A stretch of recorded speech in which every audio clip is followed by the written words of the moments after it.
Bora, galera. Vamos lá.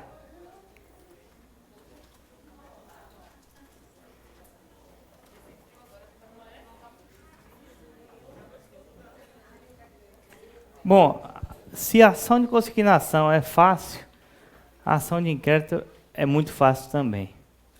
Tá?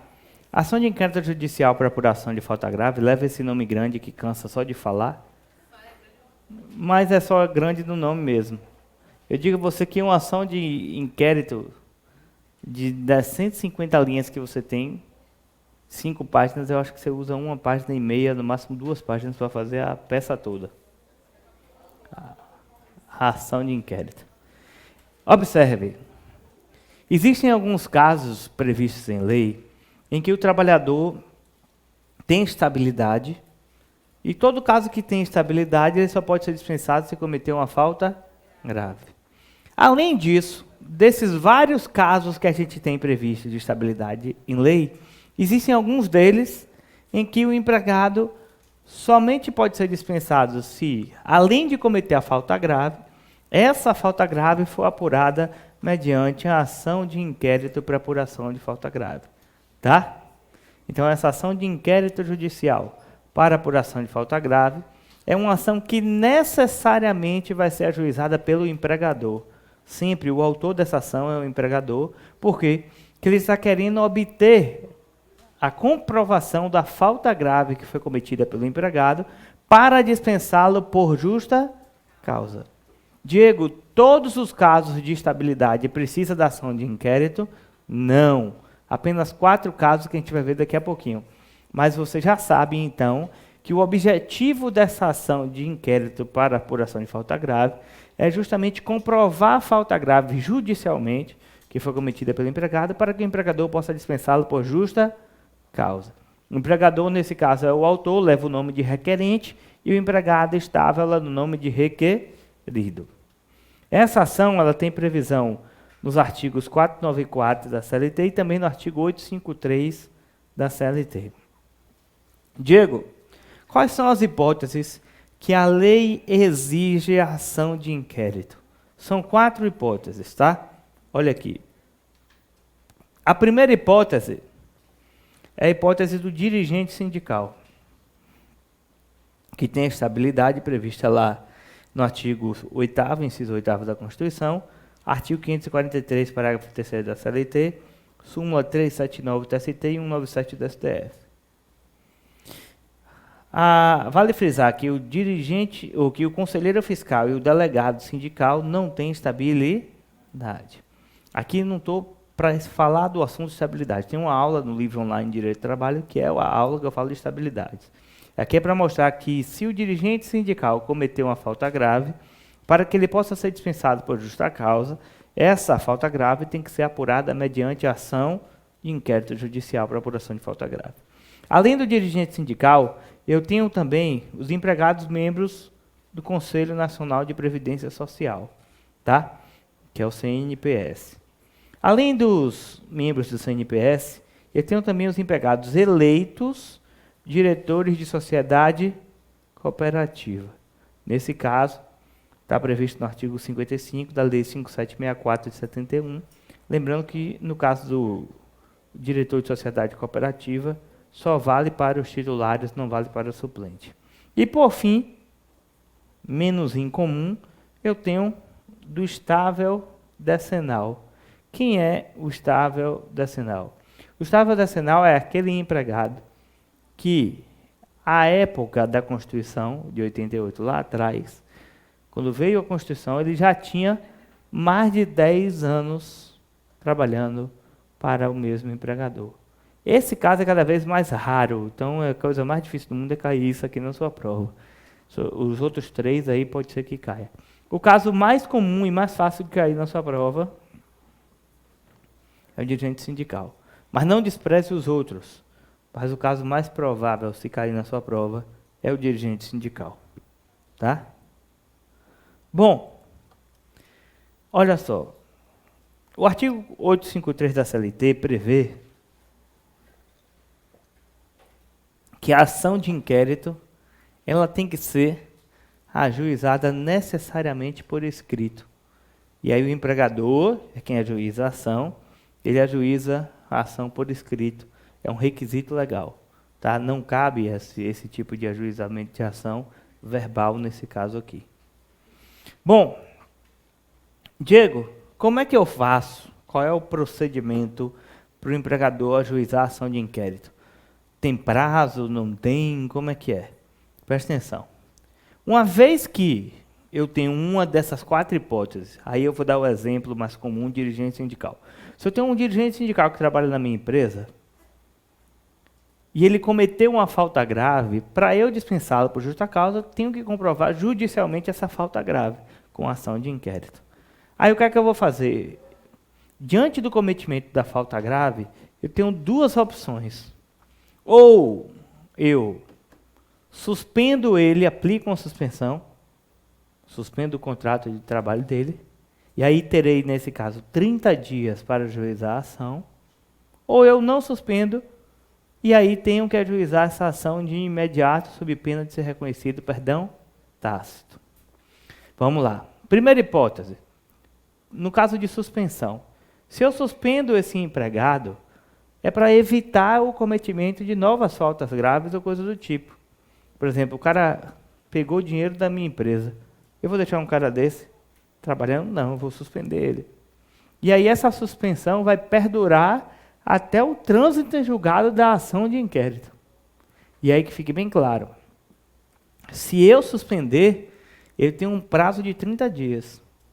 E esse prazo é decadencial. A gente já conversou sobre isso, né? Que caiu na última prova, que a banca entendeu que decadência era um instituto para eliminar porque antecede o mérito. Mas é prejudicial de mérito, isso não se discute. Tá? Então, acho que a banca só não quis dar o braço a torcer, né? Para anular a questão. Mas, de fato, você tem um prazo de 30 dias. Se você não a única hipótese, presta atenção aqui, a única coisa que a lei prevê é quando ela fala da suspensão. A lei não prevê prazo quando você não faz a suspensão do empregado. Ou seja, se a lei não prevê um prazo, o prazo é doutrinário. E aí a doutrina diz que o prazo é de 5 anos, mas você tem que ajuizar logo, senão parece que é perdão tácito. Ah, Diego, então isso pode cair em prova? Muito incomum, porque como é doutrinário o prazo, é muito provável que não caia. Como o único prazo que tem previsão legal mesmo é quando você suspende um empregado e o prazo é decadencial de 30 dias, é uma hipótese que pode cair em prova. Tá certo? Aí, ajuiza a ação no prazo, depois que você ajuizou a ação, pode provar o alegado, né, o quanto você alegou na petição, através de até 6 testemunhas para cada parte. Inclusive, tem uma questão até da sua apostila de questões que pergunta isso, né? A gente já respondeu ela hoje. Bom, aí, dos efeitos da sentença, eu prefiro até escrever do que efetivamente mostrar para vocês. Bom, para saber os efeitos da sentença, eu tenho que trabalhar com as 2 hipóteses.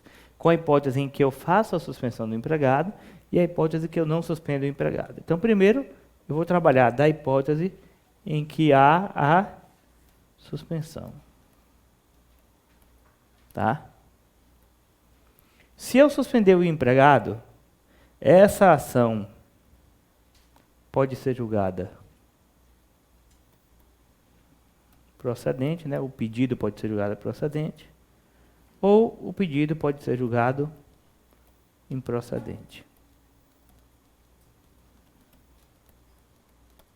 E aí que fique bem claro, se o pedido for julgado procedente, faz sentido eu dizer para você que é porque a Justiça do Trabalho reconheceu que o cara cometeu a falta grave? Sim, né? Então, o que é que vai acontecer nesse caso aqui? Vai acontecer a rescisão do contrato do trabalho por justa causa, né? Porque reconheceu a falta grave. Essa decisão, ela retroage ou não? Observe. A decisão ela sempre vai retroagir até o momento em que eu quis dispensar o meu empregado. Então, a decisão, os efeitos da decisão retroagem. Vão retroagir até quando? Quando foi que eu quis dispensar o meu empregado? Quando eu fiz a suspensão. Porque quando lembra aquele exemplo? Entrei na minha empresa, o cara estava lá pegando dinheiro da empresa. Eu queria mandar ele para onde? Para a igreja, né? Então, o que foi que eu fiz? Como eu não podia fazer nada, o máximo que eu podia fazer era suspender. Então, eu apliquei a suspensão, quando na verdade eu queria dispensar ele por justa causa, só não fiz porque a lei não me permitia. Então, essa decisão aí, ela retroage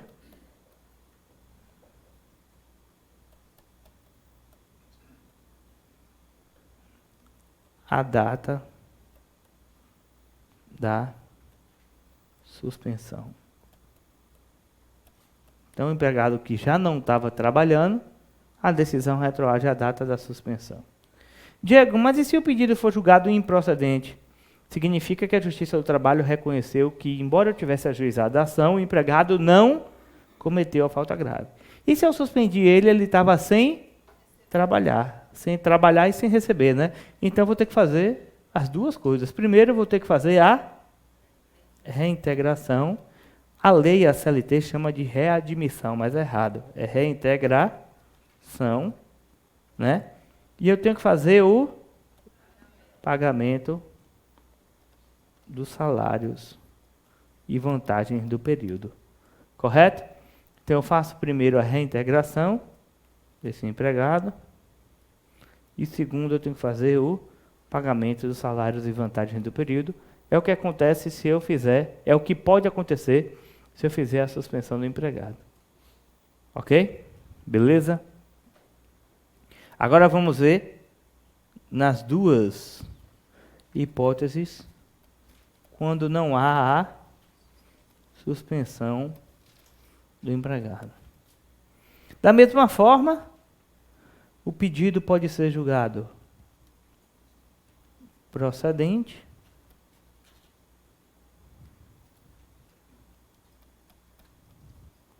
e pode ser julgado também improcedente.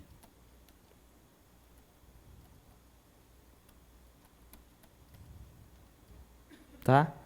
Se o pedido for julgado procedente, significa o quê? Que eu ajuizei a ação e a Justiça do Trabalho reconheceu que o cara cometeu a falta grave. Então vai acontecer o quê aqui? Rescisão por justa causa. Essa decisão aqui retroage? Retroage. Retroage sempre ao momento que eu quis dispensar o meu empregado. Qual foi a data aqui? Do ajuizamento da ação. Perfeito. Por quê? Porque eu não tinha suspendido ele, ele continuou trabalhando. Mas, quando eu ajuizei a ação, eu denotei que queria rescindir o contrato. Então, nesse caso aqui, é uma decisão retroativa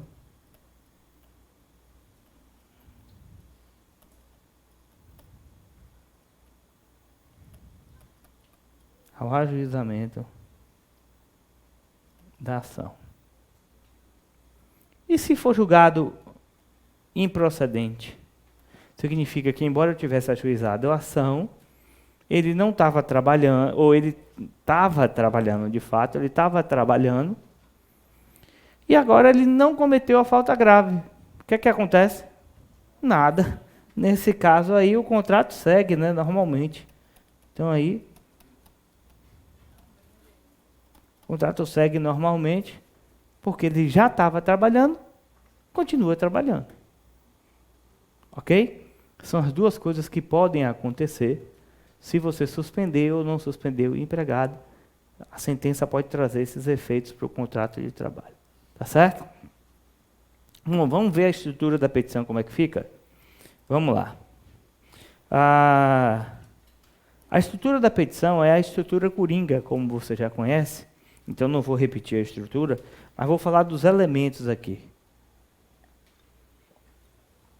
Primeiro, é o endereçamento. O endereçamento vai ser no foro da localidade da prestação de serviço. Normalmente, como você já conhece.